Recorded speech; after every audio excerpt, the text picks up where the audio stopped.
हो कान्छीले त खत्रै रामधुलाई गरिदियो केटीको अहिलेसम्म यत्रो जङ्गलमा चाहिँ यसरी खोजेर हिँडेको कान्छीको यसले चाहिँ भेटाएको के हो कान्छी त पढेको रहेछ नि त पछाडिबाट झुक्काएर हानेर मासु भन्ने सोच्यो र कान्छीलाई कसरी पनि सक्दैन झगडा गरेर लडेर चाहिँ कान्छीलाई जित्छु भनेको होला कान्छीलाई कसरी पनि जित्नु सक्दैन कपालको चाहिँ टाउको कपालको रङ चाहिँ एउटा पनि नराला भन्ने बुझ्छ So hello and नमस्ते साथीहरु welcome back to my new video साथीहरु आज पनि एउटा नयाँ रियाक्सन भिडियो लिएर आइसकेको छु भिडियो हेरेर कस्तो लाग्छ कृपया लाइक कमेन्ट र च्यानललाई सब्स्क्राइब गर्न भने नभुल्नु होला साथीहरु अब भने ढिला नगरिकन भिडियो हेर्नतिर लाग्नु है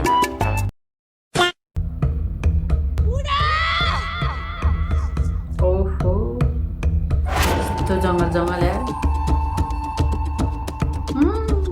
कान्छी त डनै पो रहेछ ल यस्तो जङ्गल जङ्गल पनि पुरै उफ्री उफ्री हिँडिरहेको छ ल यसले पनि देखिन है त रियाक्सनै चेन्ज यिनीहरू त 3 जना रहेछन् तर म पनि कहाँ छाड्छु र कहाँ हरेस खान्छु र ओहो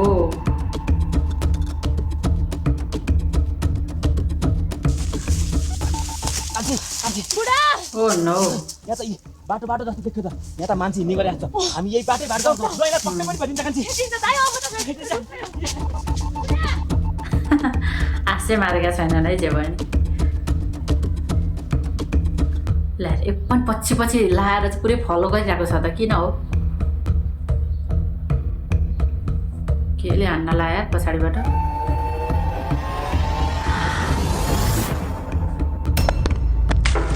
ओह कायर केटी कायरले नै हो क्या पछाडिबाट चाहिँ प्रहार गर्ने भनेको शक्तिशाली मान्छेले कहिले पनि चाहिँ अगाडि पछाडिबाट कहिले पनि प्रहार गर्दैन उसलाई दुश्मनी निभाउनु नै छ भने अगाडिबाट आएर निभाओस् पछाडिबाट ढुङ्गाले हानेर मार्न खोजेर हुन्छ पछाडिबाट हान्ने हो आमामा अहिले त लागेको भए त भुत्तुकै हुने रहेछ फेरि हानेर पनि भागेको छ अगाडि देखिनु पनि छैन थेट कायर कान्छीको यो हाल भइसक्यो के भयो बाबु हाम्रो पछाडि त ढुङ्गाको गुन्डेर आयो त हाम्रो कसैले पिछा गरिरहेको जस्तो छ कसले पिछा गर्छ र बाबु हामीलाई यस्तो जङ्गलमा जङ्गली जनावरहरू केही हिँड्दाखेरि ढुङ्गासँग गुल्ट्यायो कि छोड्दिनु न हामी छिटो जङ्गली जनावरसँग पनि डर चाहिँ लाग्दैन है कान्छीले हजुरको दाइको आवाज यतातिरबाट आछ हामी छाडौँ भन्दा छाडौँ यति लाग्नुपर्छ छिटो छिटो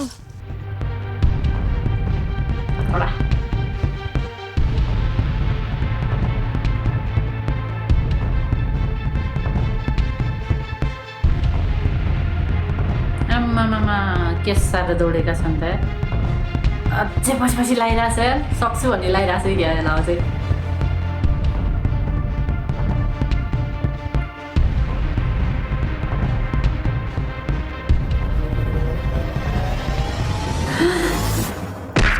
मार्यो अहिले त लाग्ने गरेर हानि यार के हो पारा केले मार्नै खोजेर रहेछ क्या यार आमामामा यस्तो गर्नु हुने थिएन यार टाउका लाभा त पुग्लुकै जाने रहेछ यार बिचरा धन्न ढाडमा लाग्यो त्यही माथि ब्याग बोकाएको थियो र अलिकति जोगियो है अब फेरि भाग्छ कायर छ नि त यो बाबुजी मलाई पछाडिबाट कसैले यत्रो दाउराले हाल्यो दाइको आवाज त यतैबाट आएको तर दाइसँग भेट हुन नदिन कसैले चलखेल गरिरहेको छ अब पछाडि हेर्दा कोही पनि देखिँदैन कहिले ढुङ्गाले हानेछ कहिले दाउराले हानेछ भाउजू हाम्रो पछाडि कोही न कोही चाहिँ छ अब के गर्ने त्यही त कान्छी मलाई त कस्तो डर लागेको छ यो मुढाले मेरो टाउका लाँदा म त पक्लकै ढल्थेँ होला यसको दाइ चाहिँ लास्ट भनिसक्यो यस्तो यो सिरियस उमा पनि एकदमै हँसाइदिने उसलाई चाहिँ आफ्नो ज्यानको चाहिँ लास्टै माया छ क्या जे भए पनि अब यस्तो सब उमा हिँडिरहेको छ उसलाई चाहिँ आफ्नै ज्यानको चाहिँ पुरै यो लाग्यो त म त बक्लक्कै जान्थेँ अरे ऊ पुरै आफ्नै सोचमा परिरहेको छ हुन पनि लाग्यो भएपछि 100% जान्थ्यो नै सोच अनि अब के गर्ने होला हामी कसैको घेरामा परेर जस्तो कान्छी अब हामी यहाँ उम्किनलाई साह्रै गाह्रो छ कान्छी अब के चाहिँ गर्ने होला कहाँ जाने हामी कान्छी गाह्रो त गाह्रो नै छ है एकदमै गाह्रो छ पक्कै पनि हजुरको ज्वाइँलाई यहाँसम्म लिएर आउने पपीहरूकै काम हुनुपर्छ यो कसले हामीलाई पिछा गरेर कहिले ढुङ्गा हान्ने कहिले घुँडा हान्ने काम गरिरहेको छ अझै कान्छीले पत्ता लगाएर छाड्ने भयो क्या त्यसलाई ठिक पार्नुपर्छ त्यसपछि मात्र हामी उहाँसम्म पुग्न सक्छौँ पर्छ ठिक नपारी हुँदैन यहाँ अगाडि नजा यहाँ अगाडि गएछु नि के पनि हुन्छ जस्तो कान्छी के हुँदैन क्या दाइ यहाँ केही भइहाल्नु नि बर्बाद हुन्छ के कान्छी यहाँ अगाडि नजा यो दाइ चाहिँ लास्ट छेडपट छ क्या को हो हामीलाई पछाडिबाट हान्ने हिम्मत छ भने अगाडि आइदेऊ अरूलाई पछाडिबाट आक्रमण गर्न खोज्ने भाउजू अब हेर्दा कोही देखिँदैन कुद्ने अब फेरि अगाडि बढेपछि फेरि पछाडिबाट लाग्ने होला होइन के कान्छी यहाँ हेर्दा सुकिया रुख छ पक्कै पनि यो हाँगो भाँचिएर केही भएर यहाँ झरेर लाग्यो हुनुपर्छ केही पनि छैन कान्छी उता यहाँ अगाडि जानु हुँदैन यो दाइ चाहिँ कहीँ नभएको पतुर छ यार को हो भने कोही छैन के आइज भएन कोही त छैन एक्लै भत्ता छ यार जाने के हिँड्न नि डर छेरेर अगाडि आउनु पनि पर्यो नि त नि। यतातिर एकदम खुल्जासो रहेछ यता बाटो पनि सकिसक्यो अब त छैन यहाँदेखि त बाटो त्यतै हुनसक्छ है।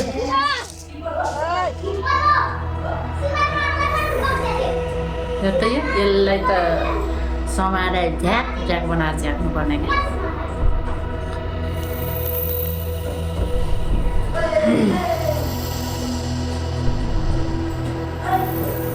आए पछाडि पछाडि आँखी छ यो पनि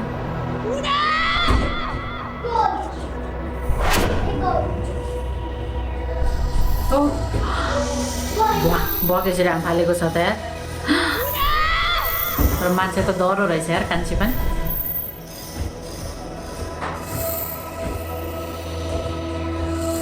ले यो दाइ चाहिँ लडौँ भइसकेको छ आइ पछाडिबाट काथर मार्छु नै जस्तो लाग्यो होला है अब फेरि केले हान्छ है त आम्फाले यार ಏನು बङ्की बङ आफाले हान्छ ठुलै मुढा बोल्दै था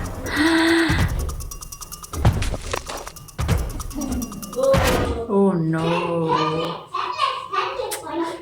मिस गरेँ एकचोटि पुग्लुका पारे भए त यसको पनि ज्यानको बाँकी ज्यान रहन्थेन के हुन्छ थाहा छैन यो काथर एकदम डर छेरपट्टि आइमै त्यसै फलो गरेको छ पछाडि पछाडि आँटेको छ ढुङ्गा मोडा गरेको छ यात्रा जित्नु होइन निडर भएर अगाडि गएर कान्छीसँग भिड्ने हिम्मत राख्नु पऱ्यो नि त होइन त्यस्तै मान्छेले त खोइ आँटै छैन सोल्टिनीको ठुलो कुरा गरेर मात्रै हुन्छ त हुँदैन अब चाहिँ कान्छीले मार्छ क्या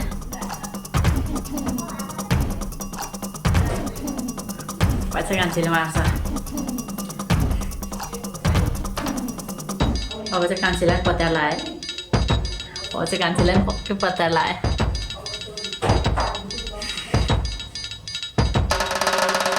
हाम्रो पछाडि पक्कै कोही न कोही लाग्यो दाइको फेरि यता सातै गइसक्यो यो कतैबाट झ्याउरी पो कसैले हानेकै हो अब पनि रुखबाट झरेर लाग्यो होला कुनै जनावरहरूले हिँड्दाखेरि ढुङ्गा झर्यो होला भनेर हामी अगाडि नबढौँ पछाडि कोही न कोही छ त्यसले तपाईँहरू यहीँ बस्नुहोस् त्यो को हो पत्ता लाएर त्यसलाई ठिक पारेर आउँछु तेरो मन केले बनाएको छ तँलाई डर लाग्दैन त काहीँ पनि जानु पर्दैन घर्नको लागि हिँडेर छौँ यहीँ बसौँ ढुङ्गाले हानेर मार्छ अनि यहीँ मरौँला चुप लाग्नु दाइ तपाईँ कति मर्ने कुरा गर्नुहुन्छ कति डराउनुहुन्छ डराएर साथ दिए चल्दैन दाइ हामीलाई कसैले पछाडिबाट प्रहार गर्न खोजिरहेको छ यो सब थाहा पाउँदा हामी अगाडि बढ्नु ठिक हुँदैन दाइसेको सातो गइसक्यो अझै पनि कसैले आएर हान्छ कि पछाडिबाट ठुलै ढुङ्गाले हानेर हामीलाई केही भइहाल्यो भने हामीले उहाँलाई कसरी खोज्ने दाइ त्यसैले हजुरको ज्वाइँलाई भेट्नुभन्दा अगाडि हाम्रो जीवनमा आउने हरेक बाधाहरूलाई पन्छाएर हामी उहाँसम्म पुग्नुपर्छ त्यसैले डराउने काम नगर्नु यो पछाडिबाट आक्रमण गर्ने पक्कै पनि हिम्मत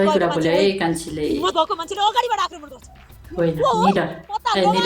ठिक पारेर मात्रै अब हामी आफ्नो सुरमा अगाडि बढ्छौँ र हजुरको ज्वाइँलाई भेटेरै छोड्छौँ ढुक्का पारेर चुप्प लगाएर यहीँ बस्छौँ गयो आमा कसम यार कान्छीले त्यसलाई भेट्यो भने त मार्छ क्या बाँकी राख्दैन भुतलेर त्यसको टाउको कपाल चाहिँ एउटा पनि राख्दैन यतिसम्म निडर छिन् क्या कान्छी चाहिँ अब गएर भकुमार दलान पार्नु भयो त्यो कान्छी त एक्लै भए पनि त्यसले जे पनि गर्न सक्छ त्यो त हिम्मतवाली छ हामी त डर लागेको छ बाबु हामी नजाऊ बाबु प्लिज हामी नजाऊ यहीँ बस कस्तो कुरा गर्नु भएको दाइ बुढो रहेछ यतिसम्मको डराउटे छोरा मान्छे चाहिँ मैले चाहिँ देखेको थिइनँ है। आमामा यतिसम्म पनि कोही डराउँछ यार। केटा मान्छे पो हो त यार, आँटिलो अलिक जोसिलो हिम्मतिलो हुनु पऱ्यो नि। कान्छीबाट त्यस्तो हिम्मत आँट देखाइरहेको छ, त्यत्रो जोसिरहेको छ। यो सुडोलाई चाहिँ के भएको यत्रो ज्यान छ, एउटा बाघले पनि खाइ नसक्ने ज्यान छ, तै पनि के विधि डराएर थे। छोरी मान्छे भएर त हिम्मत गरेर गइरहनु भएको छ। हामी छोरा मान्छेलाई के को डर? तपाईँ चाहिँ यहीँ बस्नुहोस्, म चाहिँ गएँ। लास्ट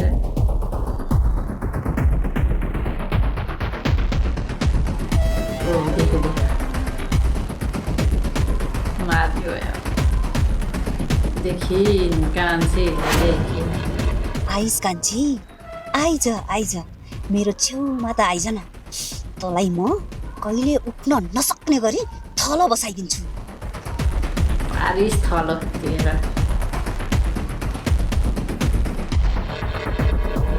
गयो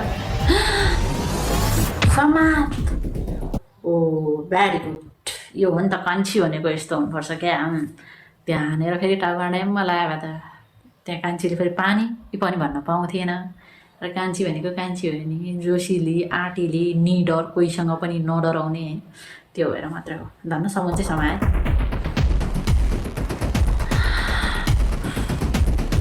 खत्रै भयो नि त बताया यस्ता स्यालहरू पनि।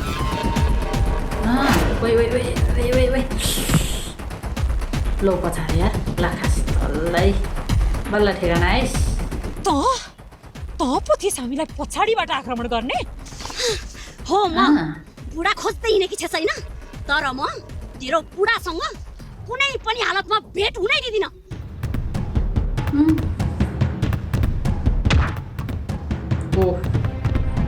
पर्यो लडाइँ पर्यो। फाल्दे कान्छी फाल्दे। यस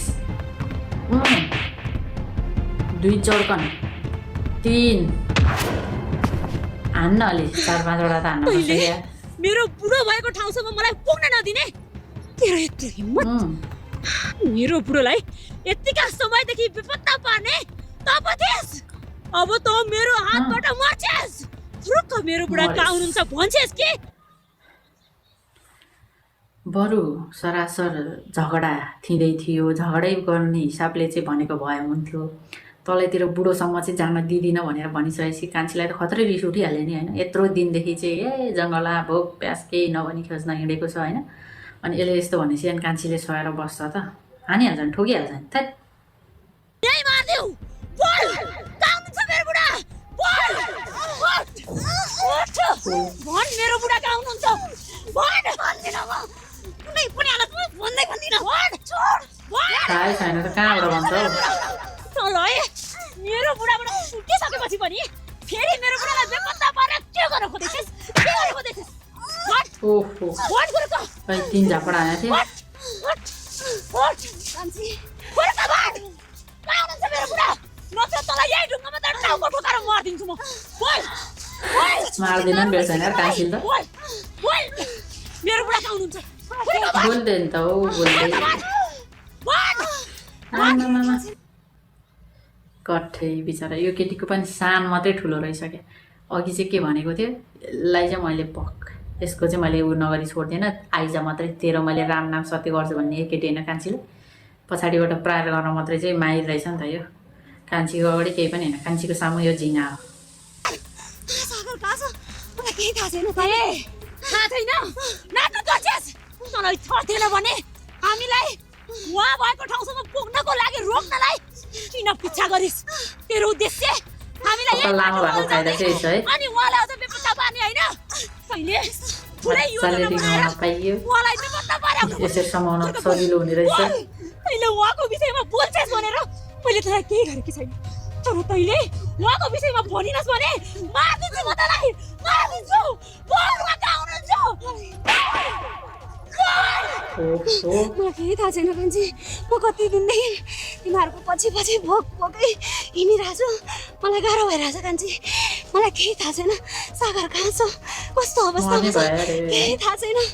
तैँले त इन्टरभ्यू दिएको देखेर म त्यही न्युज सुनेर म तिमीहरूको पछि सागरले भेट्छु कि भनेर पछि लागेर हिँडिरहेको।